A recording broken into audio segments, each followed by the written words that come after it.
Hello and welcome to this episode of The Rest is Entertainment, Questions and Answers edition. I'm Marina Hyde. And I'm Richard Osman. How are you? Well, I mean, not my most competent, clearly, but other than that. It's because we still haven't got over Toffee Pennygate from the last show. Well, for me, there's nothing to get over. And I'm sorry it's dogging you. Perhaps you're thinking about it too much because you realise you were wrong. Oh, no. I think sometimes when you realise you're in the room with the killer.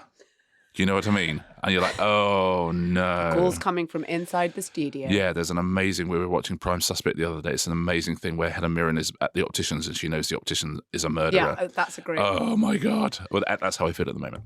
Right. Okay. Shall we get straight on and do some questions? Let's do it. Go on. Hit me with it. Simon Eltringham has a question for you. He says... You're not serious, I hear, about toffee pennies. He doesn't say that. He says, Radio 4 was on in the background at the weekend and a saucy bit occurred during the Archers. Ooh. None more Rest is Entertainment than this. During the recording of a radio drama, would actors get up close and personal in the same way as a screen stage actor? Or are they simply sat in a chair with a script making lip-smacking noises whilst a sound engineer shuffles some bed sheets by a microphone?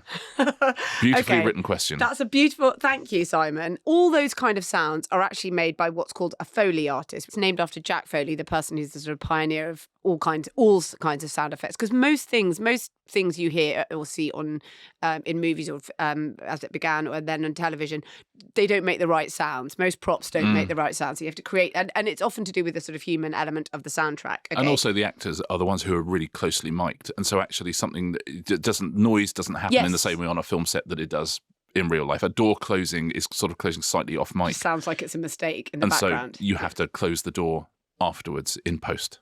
Correct. If we can get down to this nitty gritty of the so the way that this sex scenes in The Archers would this is rumpy pumpy nitty gritty. Yeah, that kind of nitty gritty.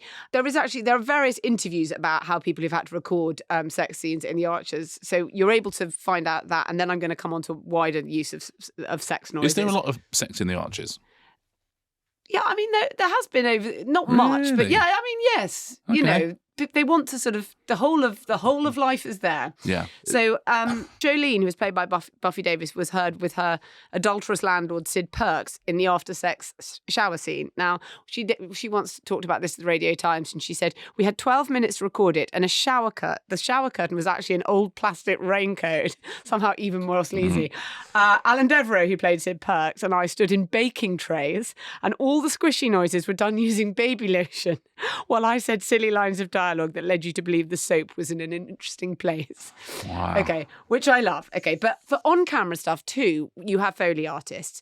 And I actually at the weekend spoke to a producer who's a big producer who does a lot of TV drama, US TV drama, and talked to me all about how Foley artists will do this.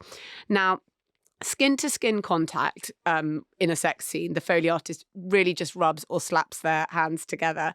Creaking beds and sofas really help, so they always make those kind of noises. Lips, you're just kissing the back of your hand for the kissing noises, because even when an actor is kissing on screen, that is not the noise of your kiss you're hearing. You're hearing... like a teenage girl kissing her hand in her bedroom, you're hearing a Foley artist kiss their own hand. And one of them said quite often they will put a sort of dress shirt, a kind of stiff cotton shirt on their arm so that they can make the noise of sheets against skin. Okay, but you know when like things win like the best screen kiss of all time. Yeah, there'll be a Foley artist somewhere going, "That was me." Got quite literally licking their lips. Me and the back of my hand. And yes, so sometimes they do it afterwards, but quite often, if they're doing a sex scene, they will record it with a mic in the studio where that scene is being shot. Always a guy called Mike. Yeah. Always. And they'll be doing it on a slight delay, almost as if they were signing. So you're watching what the actor's doing, and then you're creating those noises on a slight delay. So the Foley artist. Yeah, the Foley artist is doing this, okay? Now, some sounds are literally enough to change the rating of your film or show. So you have to be very, very careful. If it's too squelchy, you could honestly bump yourself up a rating, which you probably don't want. Yeah, so it's exactly the same with your Uber rating. Yeah. Same thing. Yeah, if you've ever squeezed a grapefruit in the back of an Uber, which is one of the techniques they use. Yeah. Is that right? You wouldn't want to get that in your eye. No, you wouldn't. No, you wouldn't, Richard. One of the things the Foley artists say is that you want it to sound appealing. It's not trying to recreate the exact sound, because in lots of ways, like maybe sex is messy and it makes stupid sounds, you want it to be appealing and seductive in the way that the things we see on screen, we want to, they're telling a story really with sound. Now, the biggest thing that they have in their kit always, and it doesn't have to be just for sex scenes, this is for everything, the Foley artist, is chamois leather, chamois leather. And that is always used for skin, and they wet it so that they might rub skin chamois leather together, but they also use it in fight scenes. So when you hear people being smacked, that chamois leather, you in horror they wrap it round carrots if you have to get broken bones. Wet it, wrap it around carrots, and then you snap it, and that's the sound of bones snapping.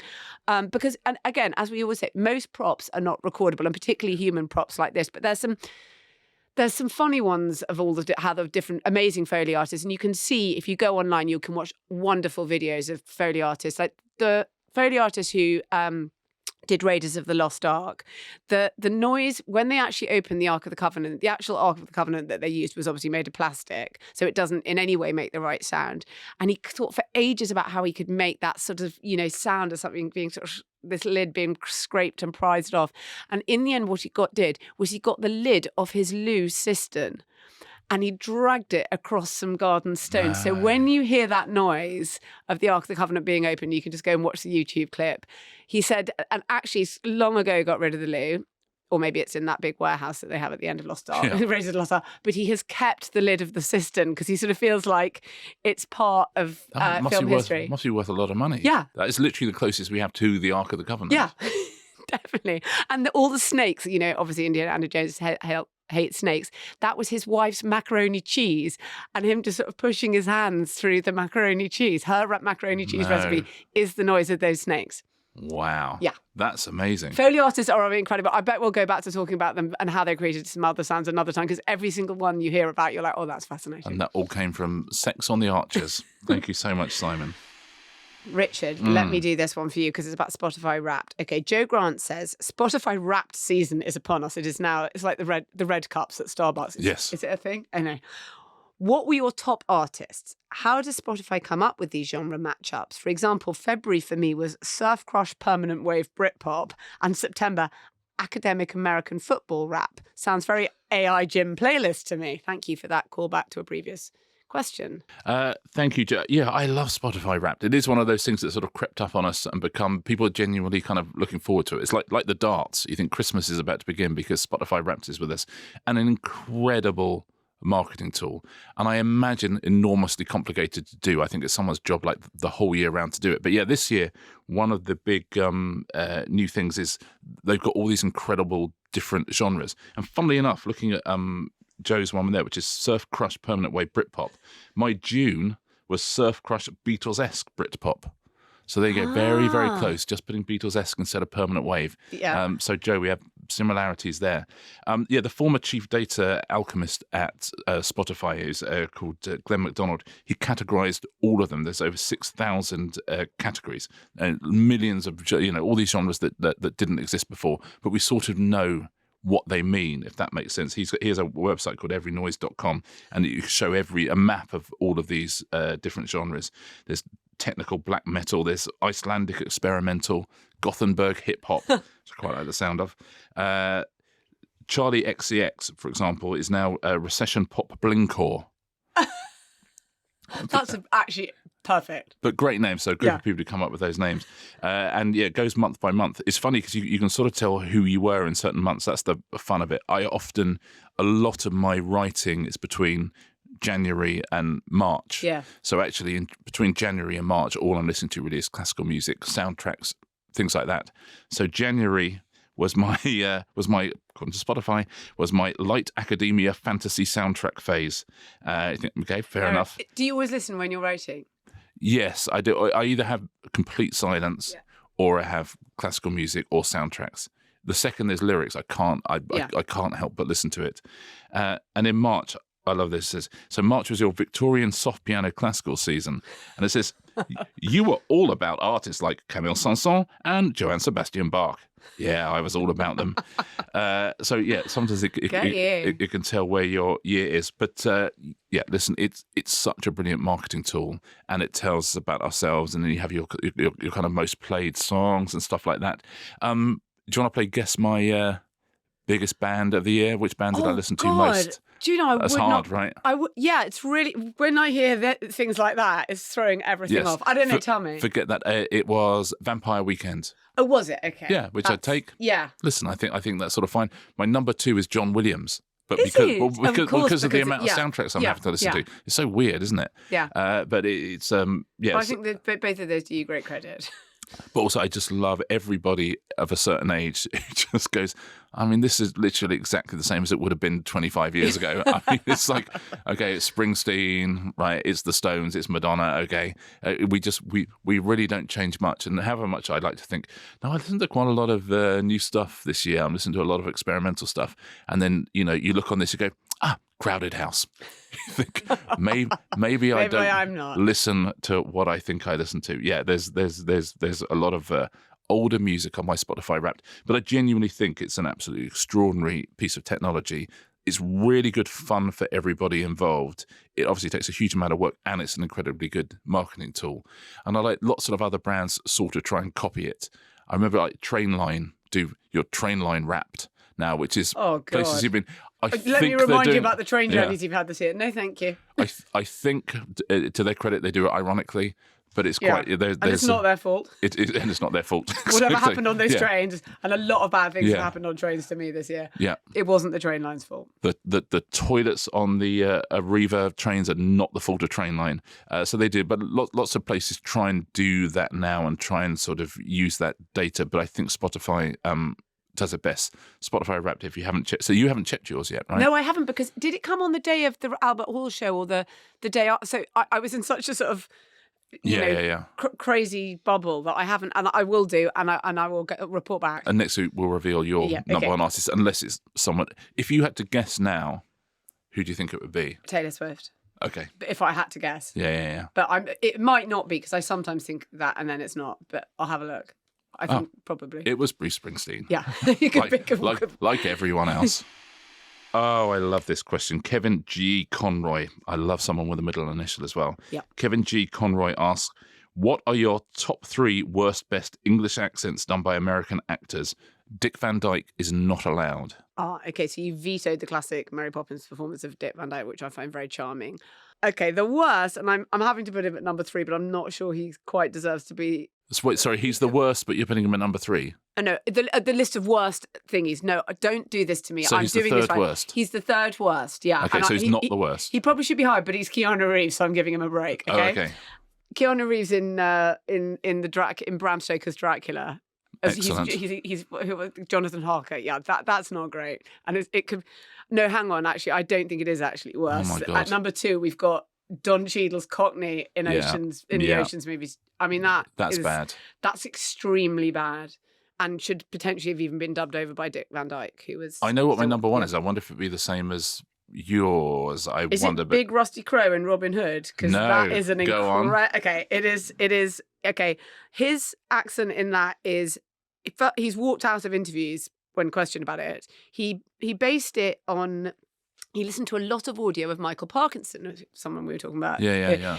Who is obviously famously from Barnsley and not Nottingham. But anyway, he listened to a lot of audio of that. It's what I'd say it was Irish, New Zealand, and maybe some Yorkshire. Okay. There's nothing Nottingham about it, and it's terrible. And also because he walked out of interviews when asked about it.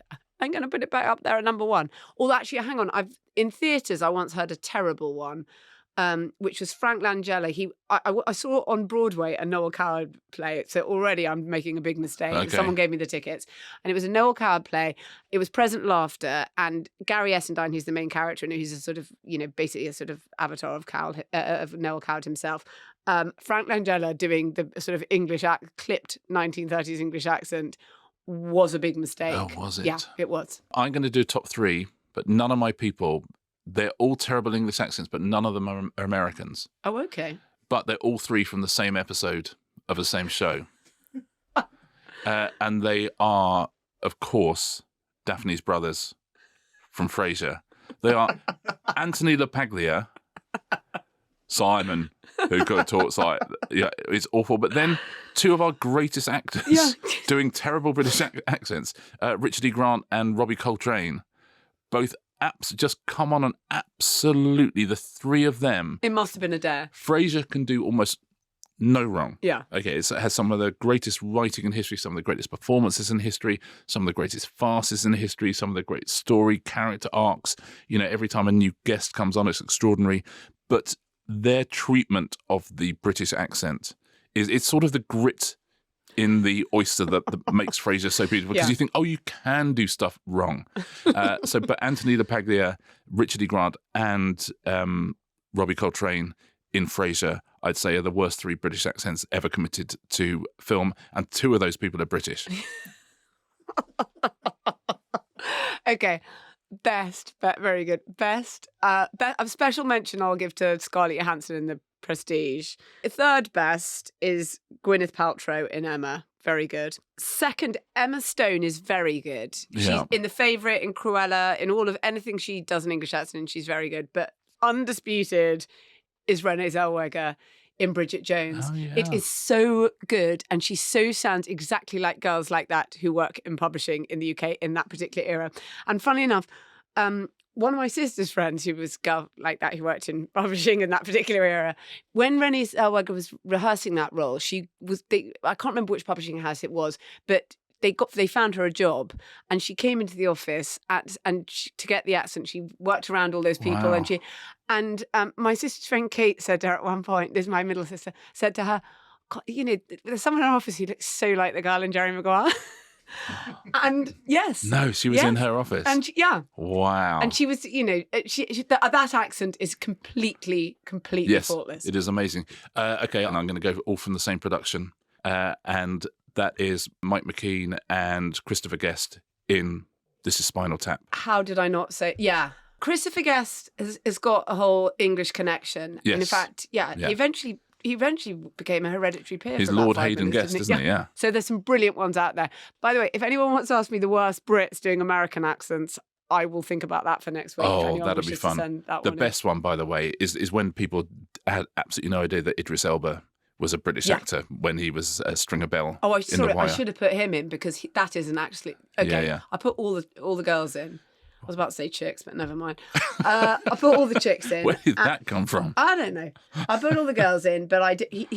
Okay. Can I make him equal with Renée Zellweger? Yeah. So you got three chicks and a hunk. 3 chicks and a hunk. Yeah, that's a Christmas movie. Yeah.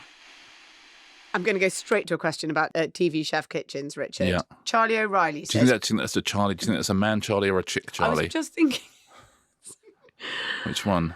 I was just thinking that we have always wondered what the deal is with sets in cooking shows.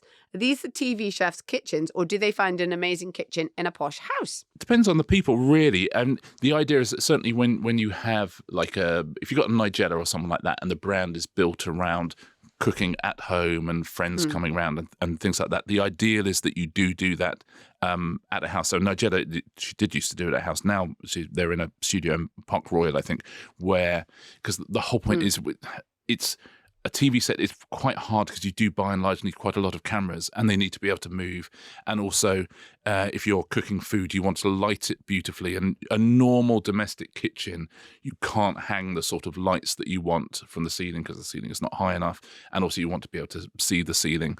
So usually you'll find yourself in a set that can be lit from above and lit from the side, and cameras can be all over the place, and cameras can go behind the cooker hood and shoot from all sorts of different angles. So it's one of those TV trickery things where actually you think it's funny, isn't it? Because if you actually were in Nigella's house for a dinner party and it was being filmed, it would look cramped because of the way the cameras have to film, and you don't want it to look. You want it to look beautiful and inviting, and you want it to look glamorous. And to do that, you have to make it unbelievably unglamorous around the outskirts of it. And things like, there are obvious shows like Saturday Kitchen and Sunday Brunch, where you can see that the kitchen is inbuilt. But there are certain chefs who will just film at home. James Martin often films at home. Mary Berry, where you can tell they've got a really massive kitchen because they live in the country. And so, you can film through the windows there. But almost always kitchens are sets because it's just very hard to film inside someone's house. It's also very hard to get insurance for, fire and things like that when you're inside someone's actual house. But it's that beautiful thing of you can make a kitchen look so stunning and you can make food look so amazing if you have industrial studio lights. Yeah. It's always going to look better than if we were to cook in our own kitchens at home. It's a little nest of homespunness in the middle of quite a big exactly studio like that. And also you can have side kitchens and you can you can have food prep areas like Kim does. Kim Kardashian's got the actual kitchen. Yeah. The front of house kitchen and the actual kitchen. By and large, the last thing ever you want is a film crew in your house. I mean, God bless them. And I've worked with many film crews and I love them. But there's a reason that studios are massive. It's because, the film crews should not be in a small room. Whereas, a huge rash of amazing cooking things on TikTok and Instagram, they by and large are in people's kitchens because you want it to look lo-fi and low-tech and you want to be sort of banging drawers and sort of losing things. And, the lighting aesthetic is very, very different. So for TV, things like that, it'll be a set. By and large, for Instagram and stuff, it's actually you want to feel a bit cramped. Plus your phone doesn't take up much space on a little tripod. A phone takes up less space than 8 camera operators. Yeah. For sure. And talking of kitchens, Lorenzo Gomez, good name Lorenzo, asks, how do actors prepare for eating scenes? What if they don't like the food? I always think that because there's loads of foods I don't like. Yeah. I'm like, I couldn't be in this film. Or do they have a say? Do they starve themselves beforehand? Do they spit it out rather than swallowing? Often if there's food, they will also need to talk in the scene. So you basically can't have any food in your mouth for that bit. So they're really good at faking it. They have a tiny piece in their mouth. And there's a funny video actually somewhere, which I remember once seeing. I don't know if it's still available on her Instagram. Jenna Fisher explaining herself eating a taco. Jenna Fisher from The Office, Pam from The Office, the US Office. And she's got this teeny little piece of something in her mouth. And she looks like she's taking an enormous bite of a taco, but you're not taking it at all. And then you have this tiny thing that you can sort of masticate while you're talking, and it doesn't cause a huge thing. But the reason they don't eat, as a rule, is that it could be 30. You could have to eat 30 things, 30 mouthfuls of this thing, if not more, because once you've done the scene from every angle and everyone's coverage, and you've still got to eat this thing in it. So what they do have, and this is the standard procedure, is a spit bucket. So you have the spit bucket, and you'll notice that when you ever see someone eat in a scene, the camera cuts away to the other person or whatever it is straight after, and always look because you'll see, and then they're spitting it out. But very occasionally, an actor will sort of commit to the bit to get a laugh. And there's an episode of Parks and Recreation where Chris Pratt, this is by the way before Chris Pratt honed himself into an action adventure leading man, and when he was the sort of kind of goofy schlubby boyfriend of Rashida Jones in that, I don't think they gave him any lines in it, and he had to eat a rack of ribs. And he eats 12 racks of he was just trying to make all the cast laugh.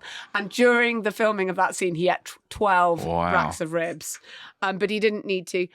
Julia Roberts, actually, I've just remembered this, in Eat, Pray, Love, when she was filming Eat, Pray, Love, and they did the Italian bit, the eat bit first.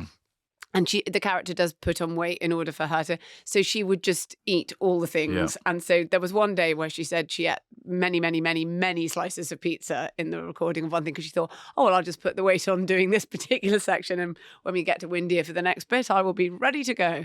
See, that's the other difficult thing, is if you are eating, the continuity also has a big job, because if you're doing the same scene 8 times and you're taking a bite of something, you can't then shoot the scene again in a mid-shot and have a bite out of the piece of food. Yeah. So the food has to look like it looked before you took the first bite out of it. So you constantly have to replace the food with uneaten versions of exactly the same food, which can take an enormously long time. You even do it sometimes on a panel show with water, levels of water. If you do a pickup at the end and there's no water in your cup, you go, just fill up your water cup, because your water cup was full at the beginning, because the idea that somebody looking in will see an edit where someone's water goes from full to empty to full again, and will have their evening ruined. So people absolutely, and also, but actually viewers love this. Now you can pause everything the whole time. You're like, I want to see. No, they always want to see the joins. So it's better if you just keep the thing exactly as it is, and you have this tiny thing in your mouth that you're chewing. And also, you've got to get the lines out. Yeah. So they're really good at making it look like the most enormous mouthful, and it's actually a tiny little thing in their mouth. But also, actors lots of actors have to have a thing, and lots of actors are food actors. They'll love to have something. If you let an actor have something in their hand, they are never happier because they're like, I've got like a donut. I'm not eating it, but I'm sort of look like I might, and I've got a coffee in my other hand, and I'm occasionally also got like that. Like actors, if anything, it's like darts players. They say you've got to stop your brain talking to your hands. That's what you got to do. And actors, if you give them something to keep them busy, it just really relaxes their brain and they can become their character far more. And you'll see it time and time again, certain actors who will always, cup of coffee actors, who are like, if they can have a cup of coffee in their hands at any given time, they will. They don't want to drink it. They just want to have the idea of, I'm just a guy with a cup of coffee in the morning. I've got it. I found the character. Yeah, that's who I am. Right, Richard, for you from Jennifer Green. I'm curious, says Jennifer, how do TV presenters and hosts have the time to read and watch all of the books, films, etc. that their guests are plugging on the show? Like they state, love the book, etc., etc. Surely the likes of Graham Norton don't have that much time on their hands. Are they just briefed ahead of time, or do they really put in the time and effort? Shows like This Morning have a revolving door of guests promoting things. It just doesn't seem possible. Yes, it is. And you can always tell as an author if they have read the book or if they haven't read the book, which I always find fascinating. If you do something like Between the Covers, which is the book show that Sarah Cox does, everyone has read all the books because it is a show about books. If you're doing like an hour-long interview with somebody on 5 Live or something like that, by and large they will have read the book if they're talking to you at length. Yeah, if you go on BBC Breakfast or This Morning, you don't expect them to have read the book. Somebody would have read the book. Someone on the team would have read the book. And in the same way that, if you're on BBC Breakfast, Charlie and Naga haven't read all the research about Ukraine themselves, but someone has said to them, this is the situation, this is what's going on. They'll get a briefing on, and in the same way that... You're lifting the curtain now, let me tell you. But if I've written a book, someone would have written, and they'll have prepared a briefing note on it. They'll prepare a briefing note, they'll know about it. Sometimes you'll go in and they have read the book, which is great, but they will always tell you. They just go, oh my God, actually, I read it, I loved it. And then those are great interviews because they can be genuinely enthusiastic in a way that I think viewers really recognise that they have. And obviously, if you've written lots of books before and they've read your previous books, but yeah, by and large, if you're doing, someone said at the Albert Hall show, I say by and large too often, and I hadn't realised it, and then I just found myself saying by and large there, which to me sounds like a dating bio. But anyway, we'll keep an eye on by and large. But you will, if you're doing a big show like that, you've got about 10 different things. You won't have read everything. Graham Norton, if Tom Hanks has come on and he's written a book, Graham is reading that book. And some hosts love reading books. But you can always tell, and you'll do interviews with journalists sometimes, and within the first question, if they've read the book or not. They all say they have. And they'll go, I just read the book, I loved it, blah, blah, blah. And they'll then ask a question and you go, oh, I think you actually have read the book. And if you're doing an interview, you should read the book. You should read the book. I don't expect anybody who's presenting a show because, as you say, they have so many people come through. But if you're sitting down with someone for an hour and talking about things, you should obviously have read the book. But no, instead you'll just get like Wikipedia type questions or questions that they've read. You always know if something's been written. Sometimes someone will interview you and there'll be a weird little bit in it. You think, I don't remember saying that, and it's not really what I think. And that will get repeated back to you. You go, oh, well, of course you're a big fan of so and so, and you go, oh, you've just read an article rather than read the book. So you can always tell if someone has read the book or hasn't read the book. A lot of presenters don't have time, especially if it's someone's if it's an autobiography of somebody where you really can read a précis. And you've got to remember that very often they've got 3 minutes of airtime from this. Yeah. Sometimes, not maybe when you come on because you're quite a big booking, but with other people who are very glad to have their book published, they don't mind, they don't expect it. Somebody's read it, but you're only going to get 3 minutes of airtime in total, so it's quite a long way to go. Yeah, and so, I'll make sure that I say the things about the book that I want to say. If they have read it, it's great because they can be really enthusiastic. If they haven't read it, it doesn't worry me at all because they will just ask questions about, so what's this new one about and how is it different to the other ones? And you get the chance to pitch your book. But if you do something like Start the Week on Radio 4, which is one of those, there's a few shows that sort of really sell books, and if the times I can't remember, maybe I only went on it once, but everybody's got a book out who's on it, and so you get sent the 3, maybe there's 4 guests and you're one of them, then you get sent these 3 other books. And I've had some really complicated ones on that. Like someone had written about the secret life of cells, I think. It was so interesting. But it was a lot. Yeah. And it was like a really complicated book about Iraqi history. And there was all this other stuff. So everyone had read everyone else's books, but I was like, hi, my book's about celebrities. So but probably didn't take you too long. I'm such a slow reader. Because my eyesight, all sorts of things.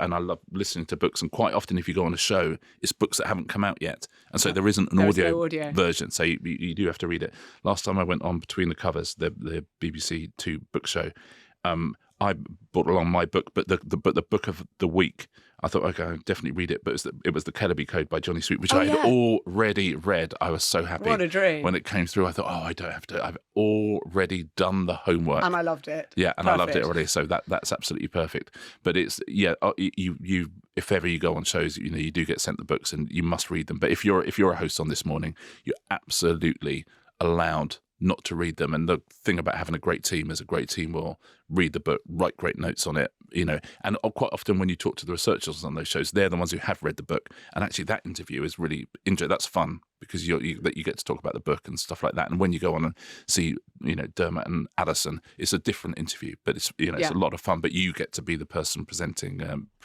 what the book is.